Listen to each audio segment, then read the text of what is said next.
Evening. The regular meeting of the Wayne Westland Community Schools Board of Education is now brought to order on Monday, June 27, 2016 at 7 o'clock. On behalf of the Board of Education, I would like to welcome everyone. Your attendance this evening reflects the interest in local and education and is greatly appreciated. First agenda item is item number 299.16, Pledge of Allegiance. Dwayne, can you lead us?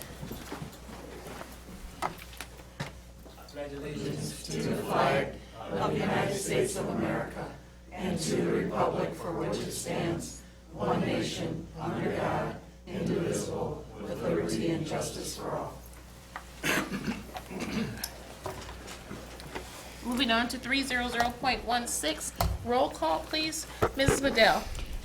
Mr. Griffin. Present. Mr. Buckaloo is excused. Dr. Weaver is excused. Mrs. Hines. Present. Mrs. Madison. Present. I am here and Present. Thank you. Item number 301.16, recognitions and presentations. Dr. Hermala? Thank you very much, President Walker. I'm actually going to introduce the president of the Michigan School Business Officials, which is Steve Ezekian, as well. He is our deputy superintendent at RISA, so he's actually going to present and recognize our staff member tonight, and we have the podium in the back if you would use that, directly behind you.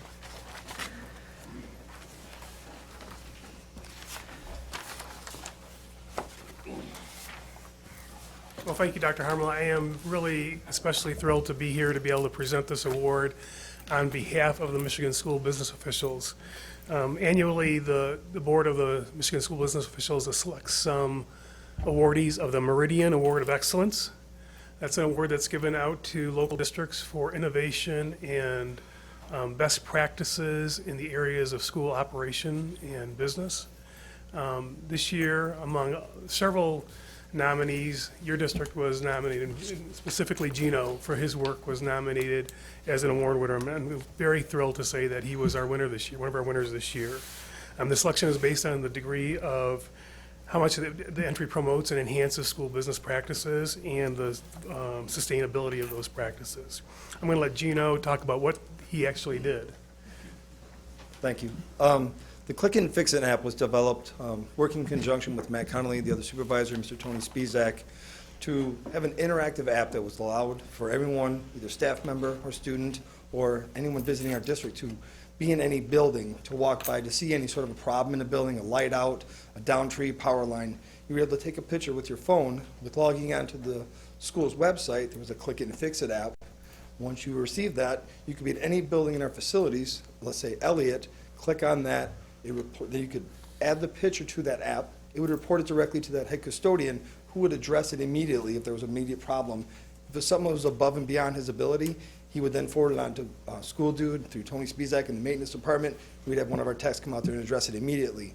We thought it would be great because it would open up, you always walk by and see something wrong, but you would never address it right away. This would allow you to do that because you're so busy during the day.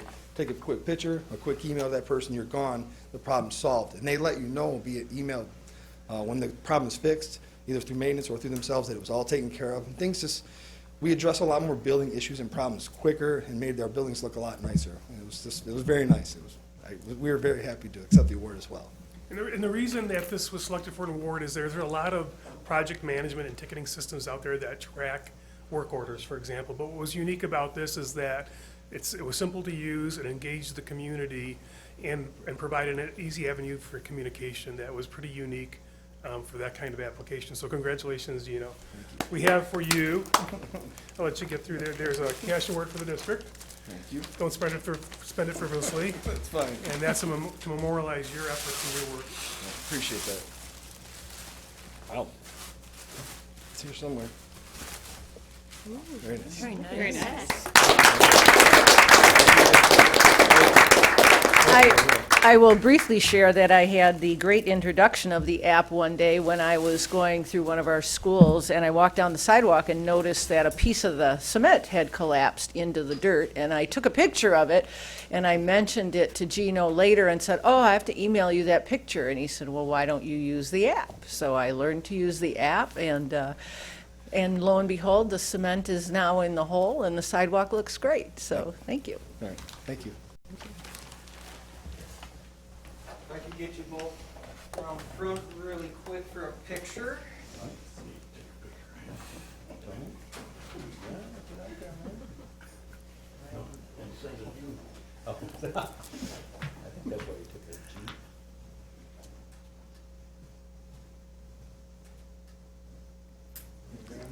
Thank you very much, Gino, Thank you. and thank you, Steve, for coming.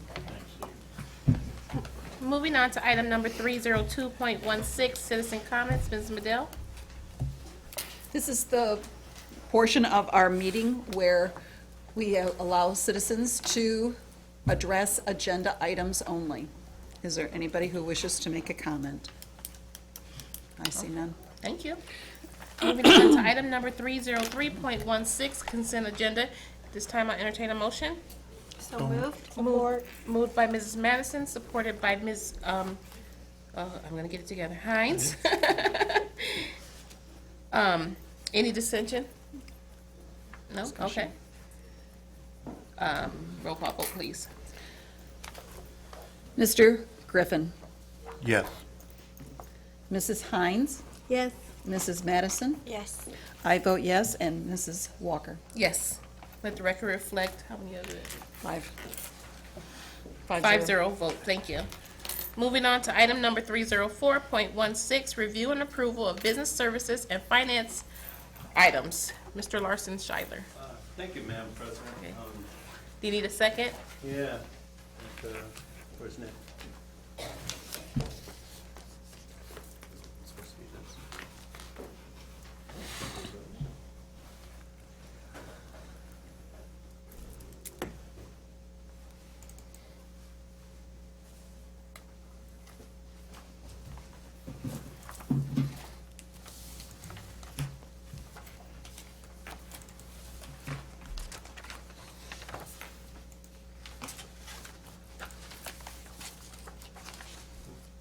Slide all the way over.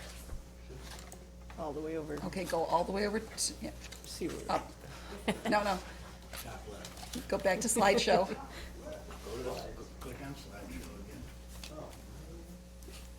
Go all the way over. There you go. I don't have an updated version. A newer version of what they give me. That's okay. I think I have like the 2000 version. Are you saying you need a new computer? I know, saving money all the way. baby. All right, again, thank you after a little technical difficulty there. Overall, I'm just a comment on 15-16 amendment and 16-17 budget. You know, more than ever in the past, a lot of collaboration and staff involvement has taken place over the last year to refine the 15-16 amended budget and the 16-17 budget. Involvement of staff at all levels has been solicited in many ways to get input and feedback to align limited resources to the expenditures. I will point out a couple of examples in tonight's presentations to sort of like highlight some of that.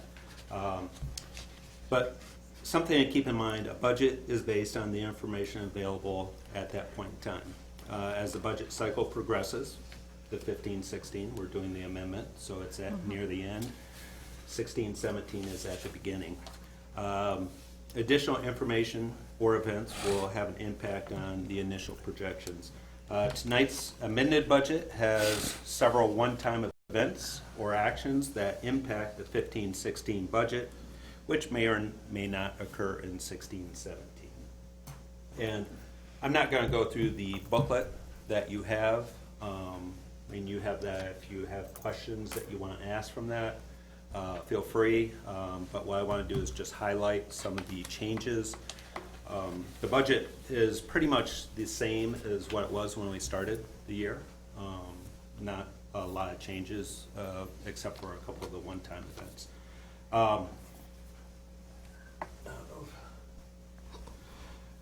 Okay, the revenue changes that you see are really the one-time or not regular events. Revenue changes overall netted about $124,000 decrease from the January amendment. The first item is state aid increased about $100,000. This was for 13 additional students after the fall count. What you do is do 10% of the previous spring, 90% of the fall. We had students enroll after or enter the district, and there is legislation that you can count a portion of that student. That accounted for 13 FTEs. Special education, we had a positive prior year adjustment of $507,000. This is not in the initial projections, and it won't be in the 16-17 projections, as prior years have generally been negative adjustments. So this was a nice surprise. Act 18, we had a $705,000 RESA fund balance distribution. This is a one-time event that may or may not occur in future years. There's also another item, Act 18, workers' compensation bill back to RESA for the past 5 years. This is $107,000, and when I talk about priority-based budgeting and getting people involved, this actually happened during a meeting we had with RESA on Act 18. As Kelly was talking to Steve Ezekian that's here, she just said, hey, we have a lot of workers' comp claims that come from our Act 18. Can we bill those back? He said, oh, absolutely. And she went back, got 5 years worth of data, and we billed $107,000, so we'll get reimbursed for that. And we'll be doing that going forward. Good. Good one. I think a lot of that just comes from being aware, being involved in the meetings, and just communicating it. So everybody's really conscious of the budget, you know, especially over the last couple of years here in the district. MIPSR's 147C funding was lowered, $1.5 million. This was for RESA Act 18. What they're doing is they're taking the reimbursement that we received from the state. This covers 3 years. It's 2013-14, 14-15, and 15-16.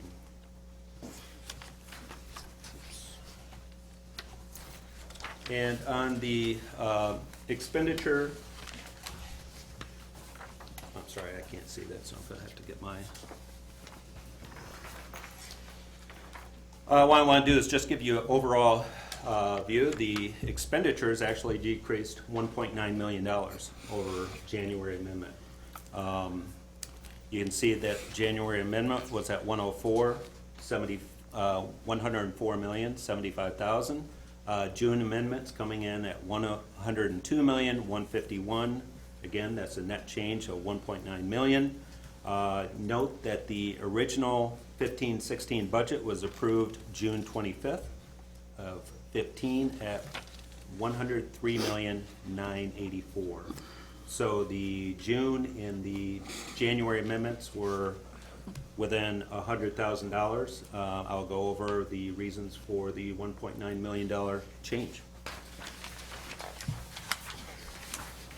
Just a little bit more detail, drilling down a little bit more. The expenditure changes by function. Salaries, or by object, I'm sorry. Salaries were lowered by $1.2 million. Benefits, $714,000. And everything else, a net purchase services, supplies, capital, and other, about $29,000. You change it. Next slide, there you go. Back. Did I go too far? One more, there you go. Sorry? Okay. I guess you can see it. Thank you. Actually, I can read all those numbers, this is scaring me. Oh, my, okay. So to get into the bulk of that change, this is where we are really conscious now and working as a team to align resources and expenditures with district initiatives. Primary reason for a positive budget variance is due to district-wide awareness, again, with aligning the expenditures with the revenue sources. The example that I'm going to give is of John Albrecht. Throughout this school year, 15-16, John led a review of district funding sources and expenditures to determine the effective and efficient use of funds to serve our students. The review involved district staff from all levels where they're meeting multiple times discussing funding sources and expenditures. One of the areas identified was 31A, which is called at-risk funding from the state. This is funding allocated to districts on a per-pupil basis with students meeting certain at-risk criteria to provide supporting services. District qualifies based on the number/percentage of our students receiving free and reduced lunch. Funding for 2015-16 was increased by the state. The at-risk support services that we identified that were in the general fund serving the at-risk student population specifically is intervention specialists, in-house suspension, after-school tutoring, non-mandated aids, and occupational and physical therapists in the Optimum program. The above support services meet the 31A at-risk funding and expenditure requirements established by Michigan Department of Education. As a result, $1.6 million of the 15-16 general fund budget was realigned to 31A at-risk funding. The realignment will continue in 2016-17 based on continued 31A at-risk funding at 15-16 levels. The budgeted salaries that were realigned were $955,000 and benefits $717,000.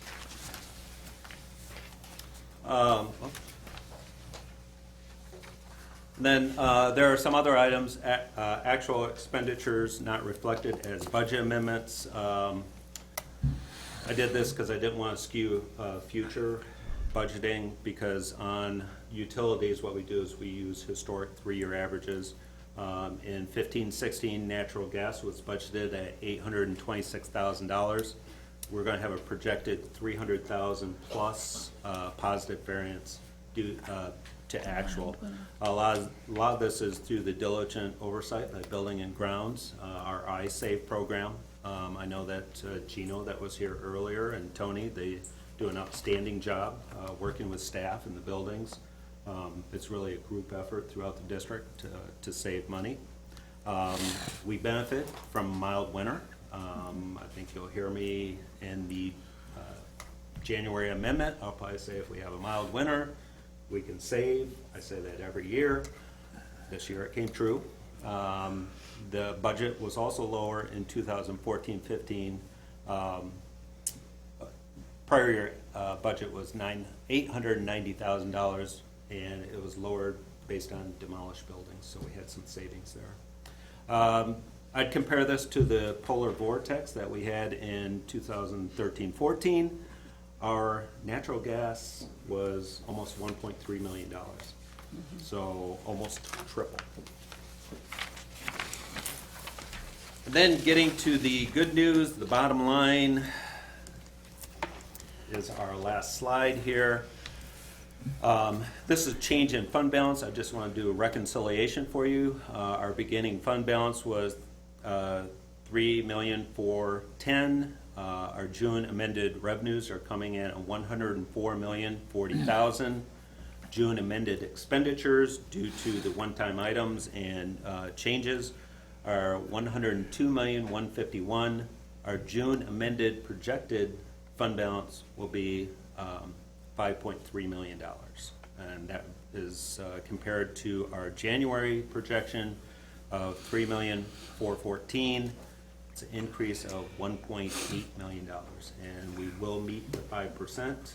Based on this, it will be about 5.2, and then if the state takes out the MIPSRS funding, we would be closer to 6%. Closer to what? Closer to 6%, because there's talk about not including the MIPSRS funding, because that sort of increases your revenues and expenditures abnormally. But we still have to fill out paperwork for the state. Yeah, we do. This year we'll have to do our budget assumptions for next year. And if you go 2 years, you're off the list. Okay. So at this time, is that it for the amendment part that you want to do? Yeah, yeah. Okay, so at this time, I'll entertain a motion. So moved. Moved by Mrs. Madison, supported by Ms. Hines. Any discussion? I just want to have one comment through the chair. You know, this Board of Education has a policy rule that, for the administration, that we want to maintain a 5 to 10% general fund equity balance.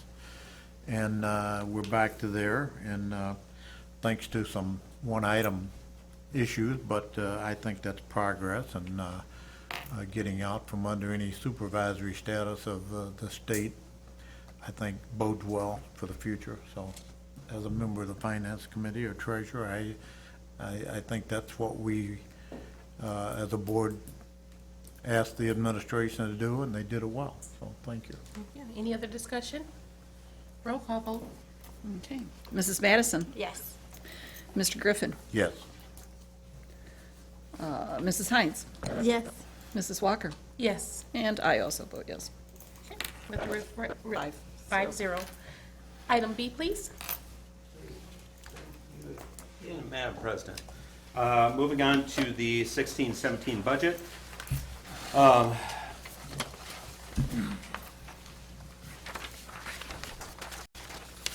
Okay, first, take a look at the revenue assumptions. We're basing revenues on a decrease in students of 300 FTEs.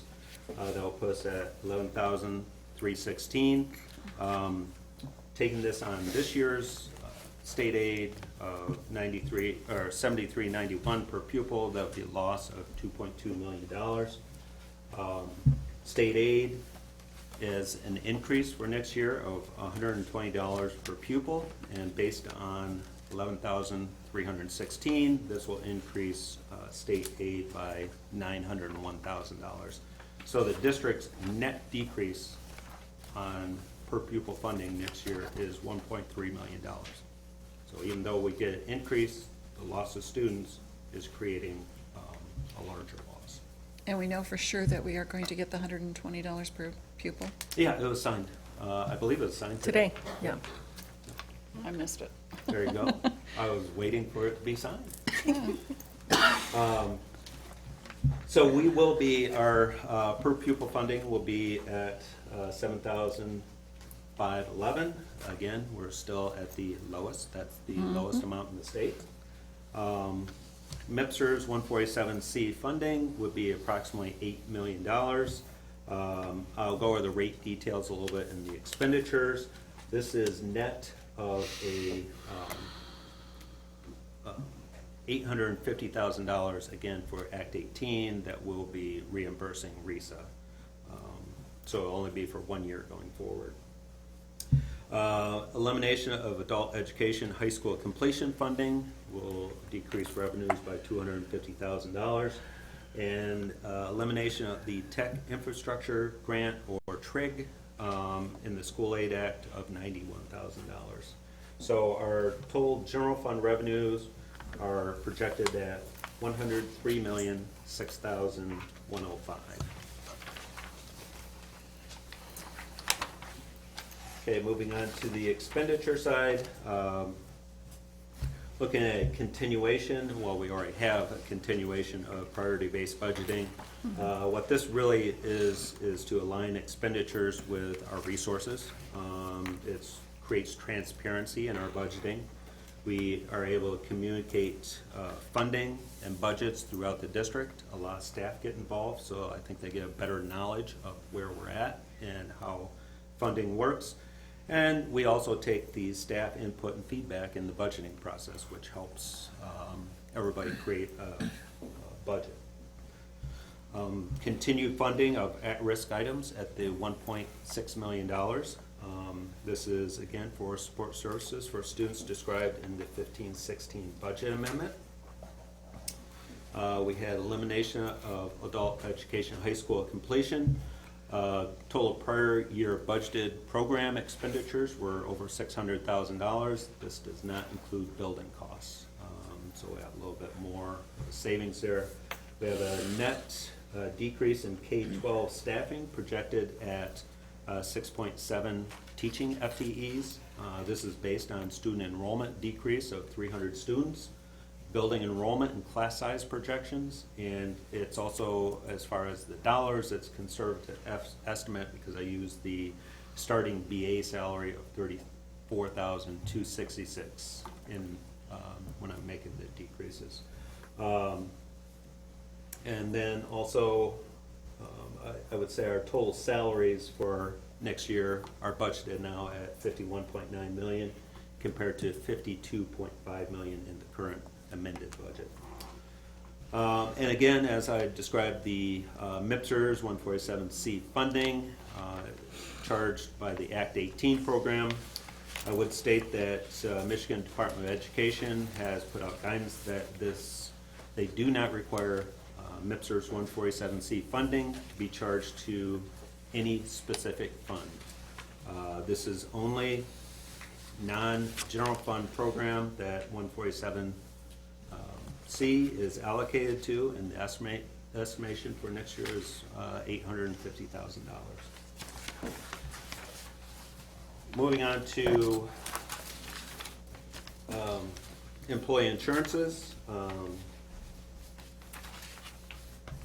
Insurance is, the increases, life, there's no change for next year. Long-term disability, or LTD, is a 1.2% increase. Medical insurance is at 16% increase. I'd state that the district is on state capped rates. So the rates for next year, single, we can pay up to $6,142.11. Two-person, we can pay up to $12,845.04, and family, $16,751.23. Employee costs for next year, we're on a high deductible plan, so a single would pay up to $13,000 of their first use. Two-person, 1,000 or 1,300? 1,300. Did I say 13,000? Yeah, 1,300. Hey, I do look. Those zeros. A little harsh. Decimal. I need new glasses. Vision went up. I can't afford it. Two-person and family is a $2,600 deductible, and unfortunately, the premium is now above the state capped rate. So employees will pay up to a premium up to $1,234 per year. So, dental increased 1% or decreased 1%. I'm sorry. Vision increased 1.7%. And I say I go over the retirement rates. In 15-16, our top rate was 36.31. But there is that funding portion that the state provides us. So the net district rate was 25.78. In 16-17, the top rate will be 36.64, but the net district rate will be 24.94. So there's a slight decrease.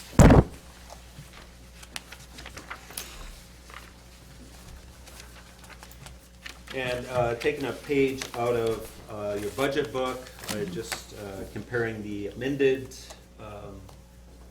benefits section to the proposed 16-17 budget. You can see health and related insurance went from $12.8 million to $13.3 million. Their retirement contributions, again, that wasn't a large increase, went from 19.66 up to 19.7. FICA is based on salaries. The salaries are down a little bit.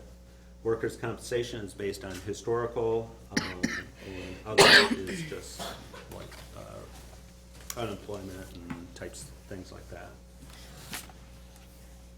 Putting it all together, overview, we're looking at a beginning fund balance based on the amended budget of $5.3 million. Projected revenues, $103 million. Projected expenditures of $102,282. We're looking at a potential surplus this year in the general fund of $723,000, which should give us a projected ending fund balance of $6,023,000 or 5.9, which would be closer to 6.5, 7, taking out the MIPSers. Okay. At this time, I entertain a motion. So moved. Moved by Mrs. Madison, supported by Ms. Hines. Any discussion? No discussion? Roll call vote, please. Mrs. Hines, Yes. Mrs. Madison, Yes. Mr. Griffin. Yes. I vote yes, and Mrs. Walker? Yes, let the record reflect the 5-0 for yes. Moving on to item C, please. Okay, thank you again, Madam President. Tonight, we're bringing Lincoln Property Cooperative Agreement with the City of Westland. This is part of the process we've been meeting with. Hold on one second, please. What? Skipped one. The resolution for the general appropriations budget. Oh, sorry, skipped one.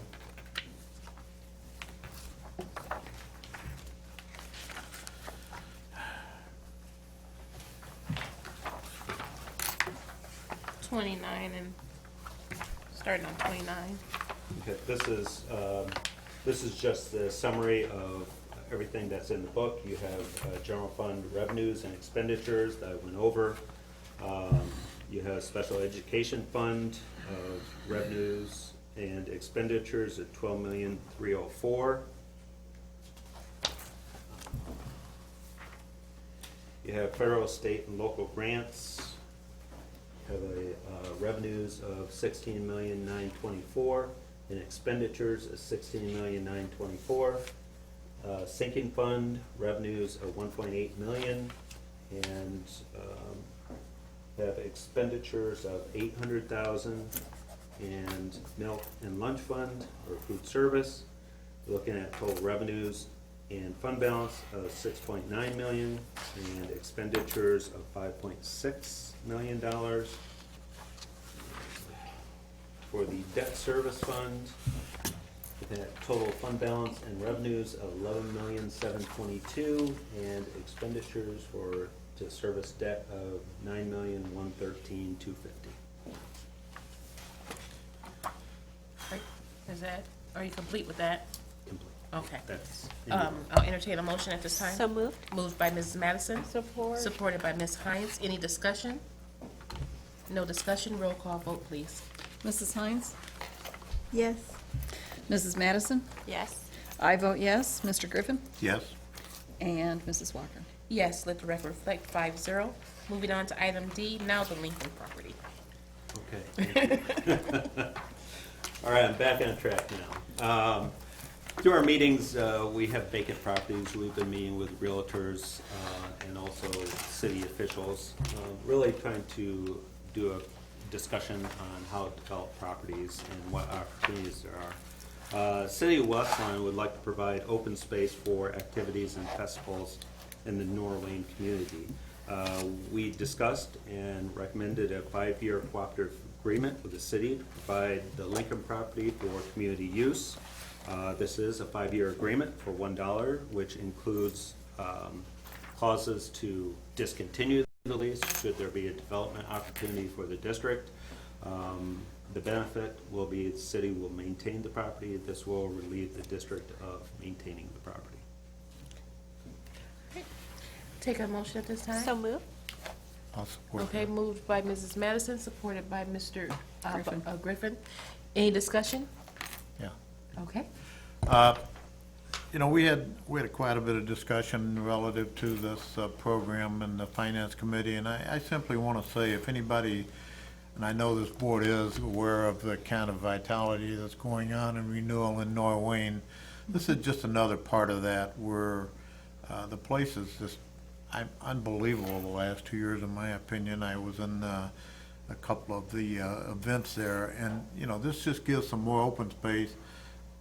We tore the building down, it allows them to continue to revitalize the Norwayne area, and I think that's a good thing for us, because we're gonna have people moving into that area now and becoming more permanent residents, I think. And so I think it's absolutely the right thing to do. It was the right thing to do with the Vitality Center, and I had a tour the other day with the director, and I couldn't believe the difference. It's just unbelievable. So this is the right thing to do for this school district, to maintain a habitable place for people to live in and to move into and stay. Thank you. Any other discussion?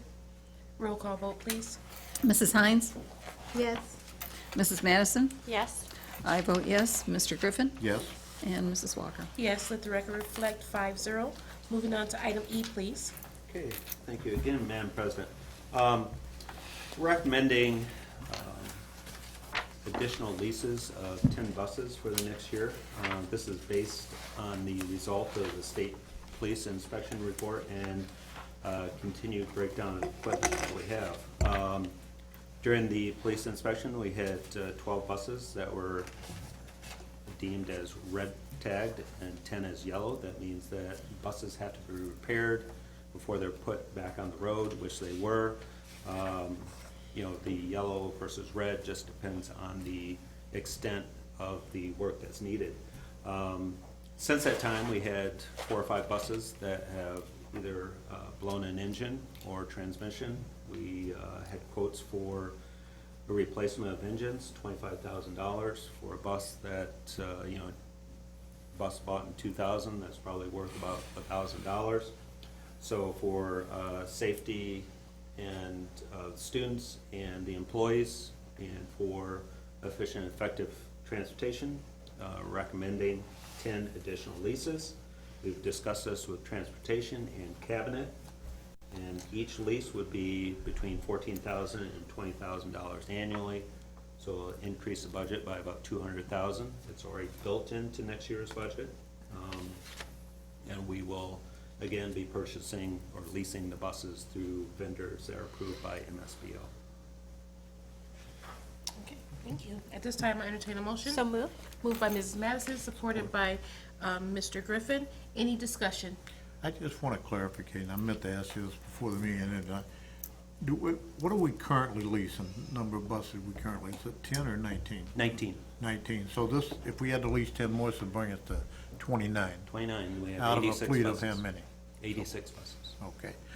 So my comment is simply, obviously, we are concerned in making sure that we have safe transportation for our children. But this points out in the future what this board has been discussing with the administration about, what do we get a bond issue to buy buses, because we wanted to amend the Sinking Fund Act, and unfortunately, the Sinking Fund Act in the state legislature wasn't amended to include buses, which is something that we suggested to the superintendent through our lobbyists. So the alternative is none other than lease in order to maintain a safe bus fleet, which we're obligated to do. So yes, there's gonna be some money out of the general fund, but I wanted also to go back to you, Jim, because some of this money is covered by special ed funding, and tell us how much that is, basically. Yeah, absolutely. What we're doing as part of the budgeting is we're trying to look at all items that are special education related in expenditures. And now we are leasing, I think it's probably going to be about 8 special education buses. Okay. So essentially, we report those leases as a purchase service to the state, and we get reimbursed 72%. So you know, we should save about $100,000 on the leases. So, you know, the $200,000 added on to what we're currently leasing, our net cost would be less, about $100,000 reimbursement the year after. Okay, thank you, that's all my comments. Thank you. Any other discussion? I just have one question. With the leasing, do we have an option to buy, or is it off the table if we decide to keep it? We do, and what they do is actually, if we have first right of refusal, and we're actually, a bus starts out, you know, general round number starts out about 100,000. If we're paying $15,000 a year, at the end of 2 years, we have the option of buying the bus at about 72,000. So, you know, there's a little bit of interest built into there. If we don't purchase them, they'll go out and they'll offer them to the open market, and they'll charge more to somebody else, but they're basically giving us first refusal. Any other discussion? Roll call vote, please. Mr. Griffin? Yes. Mrs. Hines? Yes. Mrs. Madison? Yes.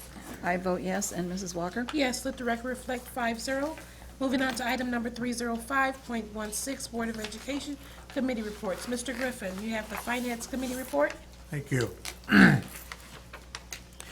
Finance Committee met on June 20th, 2016 at 2 p.m. The board members in attendance were myself and Mr. Buckaloo. District staff in attendance were Jim Larson, Scheidler, and Kelly Ball. Superintendent was participated in the meeting by phone. Finance Committee member Fred Weaver was absent. The following items were discussed at the meeting. The cooperative agreement between the Wayne Westland Community Schools and the City of Westland to lease the Lincoln property. Inkster properties that the Wayne Westland communities received in the Inkster School District dissolution. The City of Inkster has interest in these properties. The district received a request from Clark Hill for an increase in fees of approximately 6%. Wayne County RESA plans to place a county-wide enhancement millage on the November ballot. The financial impact on the Wayne Westland Community Schools was discussed. The committee discussed the state police inspection report of our bus fleet, the status of our current bus leases, and the plan to lease buses for the 2016-17 school year.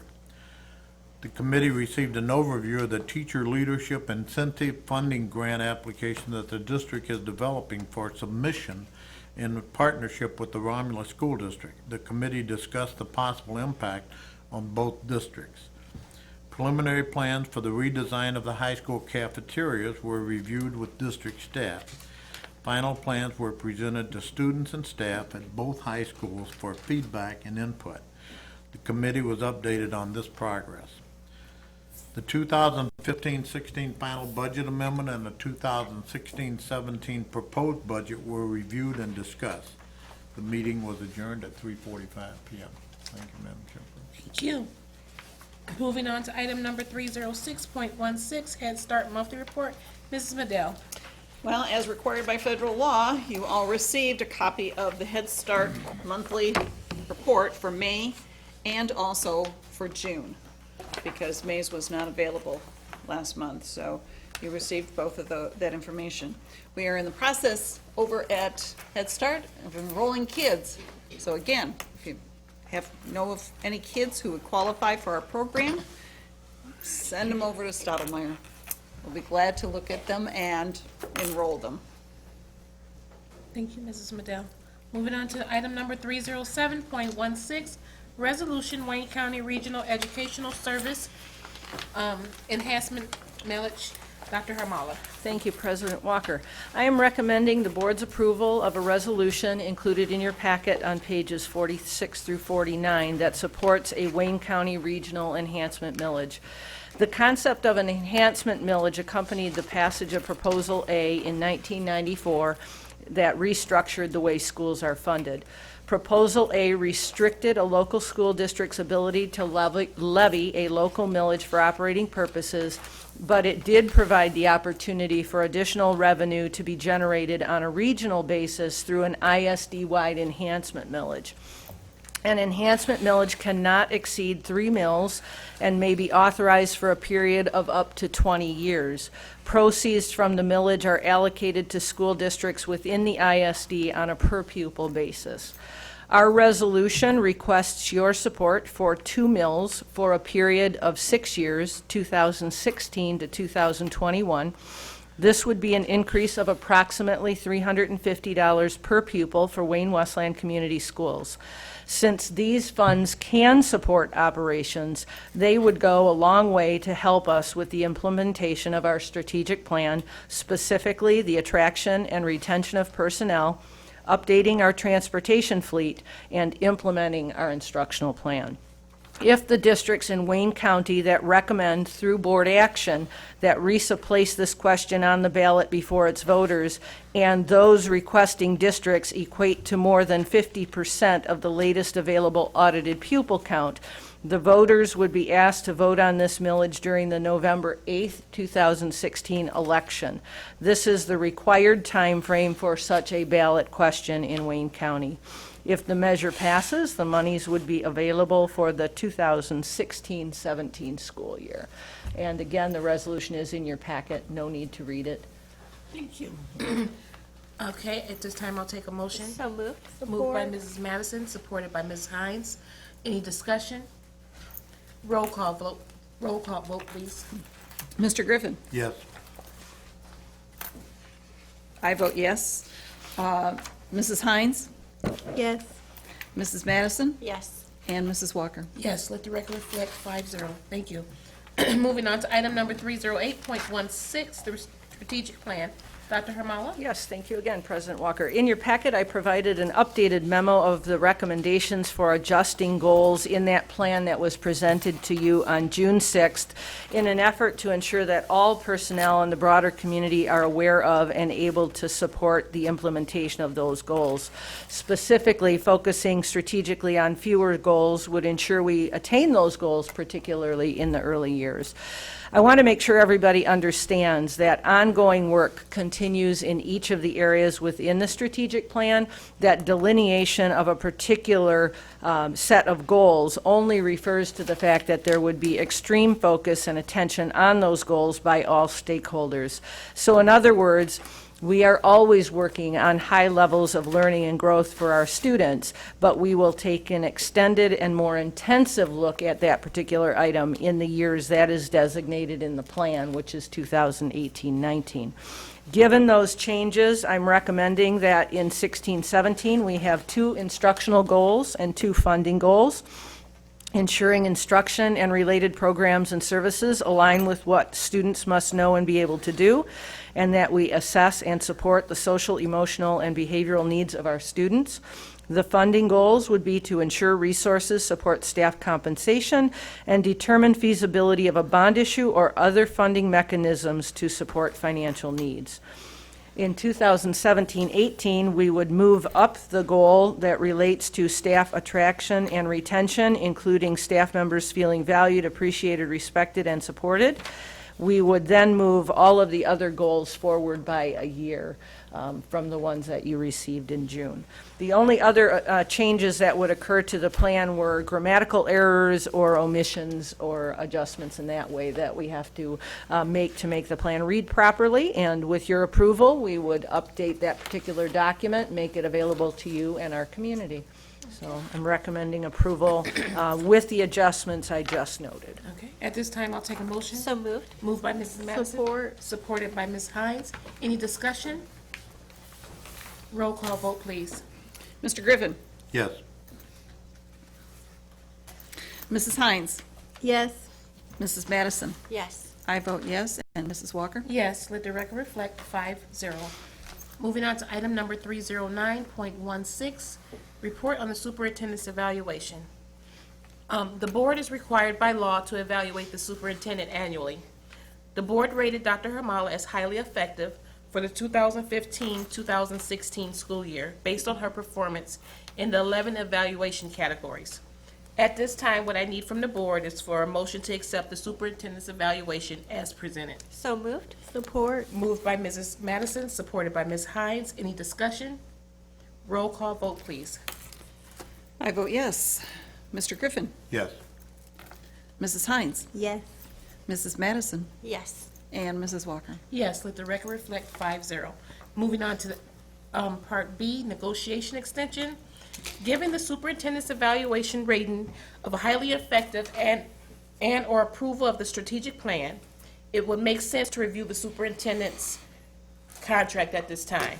So, to review the superintendent's let me read my notes. To review the superintendent's contract for extension, to support the implementation of that plan and the attainment of the expected, outcomes in the years ahead. As president, and given a motion, I would be willing to enter into negotiation process with the superintendent and bring a recommendation for a contract extension to the board for consideration and approval, if you've given the permission. So at this time, if that's what you agree with, I'll take a motion. So moved. Moved by Mrs. Madison, Support. supported by Ms. Hines. Any discussion? Roll call vote, please. Mrs. Madison? Yes. I vote yes. Mr. Griffin? Yes. Mrs. Hines? Yes. And Mrs. Walker? Yes, let the record reflect 5-0. Moving on to item number 310.16, Superintendent Report. Dr. Harmala? First, I'd like to say thank you for your contributions and kind words in the evaluation process, and I look forward to the work we'll do to bring an extension to the contract to you so I can continue to serve you as best I'm able. So I look forward to that work. Tonight, I have 3 separate items for you. Summer school starts this week, tomorrow in fact, and we'll look forward to a great summer of growth for our students. Our SMART Summer Education Camp for grades 1 through 5 will will run tomorrow through July 28th at Adams Upper Elementary School. It runs on Tuesdays through Thursdays from 8:30 till noon, and we have 324 students enrolled, which is an increase over a year ago. Our Mars Summer Education Camp, which is 6th grade through 8th grade, will again run tomorrow through July 28th at Stevenson Middle School, Tuesdays through Thursdays, 8:30 until 11:30. We have 145 students enrolled, and again, that is an increase over last year. We held an open house today for parents and/or the students who will be attending. It turned out very well and was very well attended.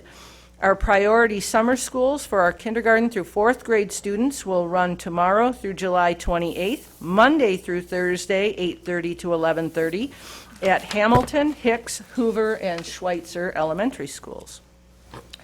The next item is the state school aid bills. The governor signed the bills into law today, which is both a good thing and a bad thing from our perspective.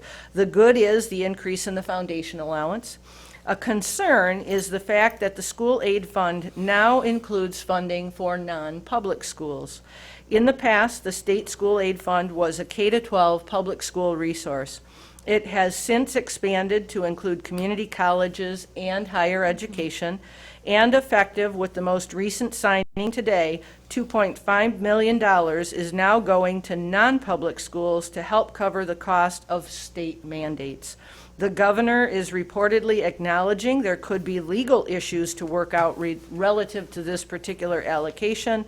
And as a superintendent of Wayne Westland Community Schools, I am very disappointed in the state's continued expansion of the entities that continue to receive monies from the state school aid fund, which clearly diminishes the funds available to the K-12 system. And lastly, and with great sadness, I would like to, offer my personal expression of sympathy and an expression of sympathy on behalf of our school district to the family of Julie Plawecki. Representative Plawecki served our school district and public education very well, and she will be sorely missed. She and I spoke often about bills that may have an impact on our students and our district, not to mention education as a whole. Representative Plawecki was never hesitant to call, to assess, and to further understand the impact of the bills she was being asked to consider. She was a true friend of public education. And I thank you for your time to let me share that. Thank you, Dr. Mo.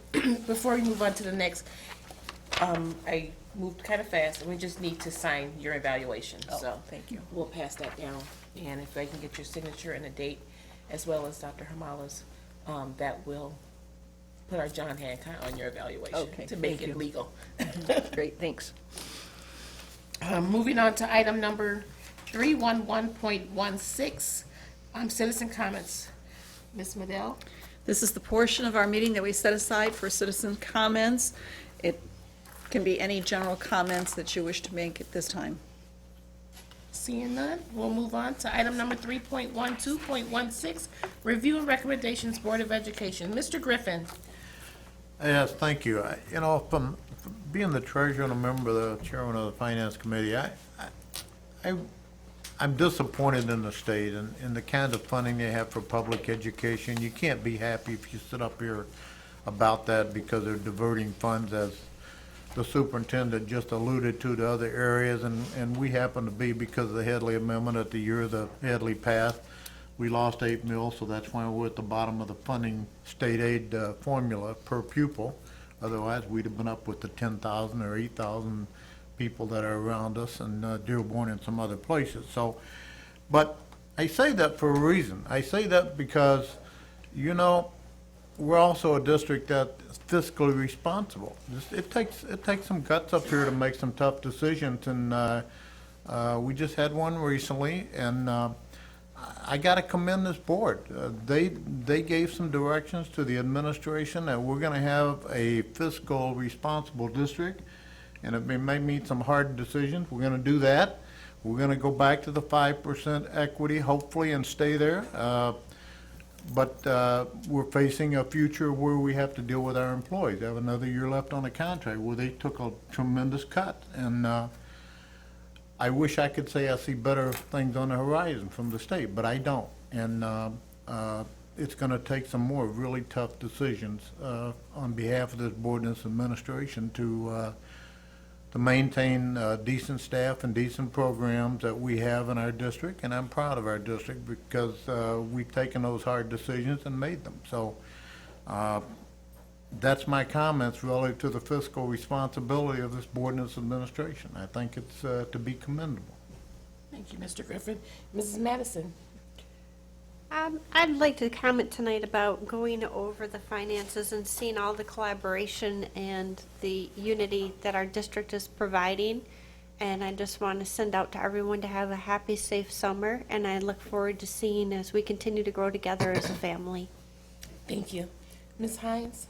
I'd like to thank all of the staff and administration for working together. When I seen the budget this weekend, that made my day. It was awesome to see how you guys can put it together. And I mean, that we set a goal and we accomplished it, and we're working harder to do more. And like Trav said, even with the teachers, we're trying to figure out a way to, sustain our valuable teachers. So I'm really excited. Thank you so much for everybody's participation, the sacrifices.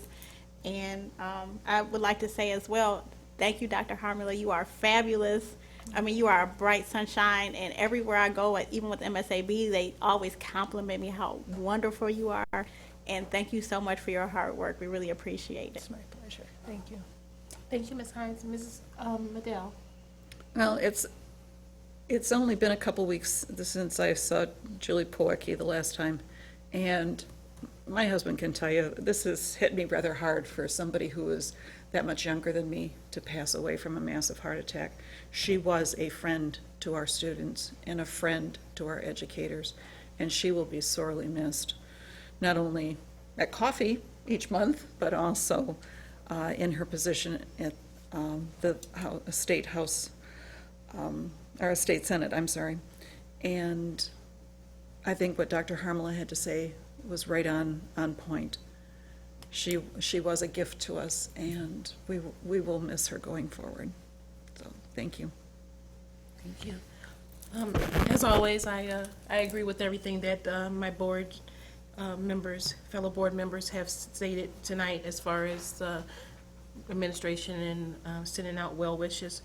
I also just want to thank everyone for taking their time out today to come and sit on the meeting. I know that this month has been a busy, and we've been seeing each other a lot, and I appreciate it for you just taking your time out, and I wish everyone to have a safe summer and return to us safely. At this time, I'll take a motion to adjourn. So moved. Support. Moved by Mrs. Madison, supported by Ms. Hines. All in favor? Aye. Okay, motion carries. We are dismissed.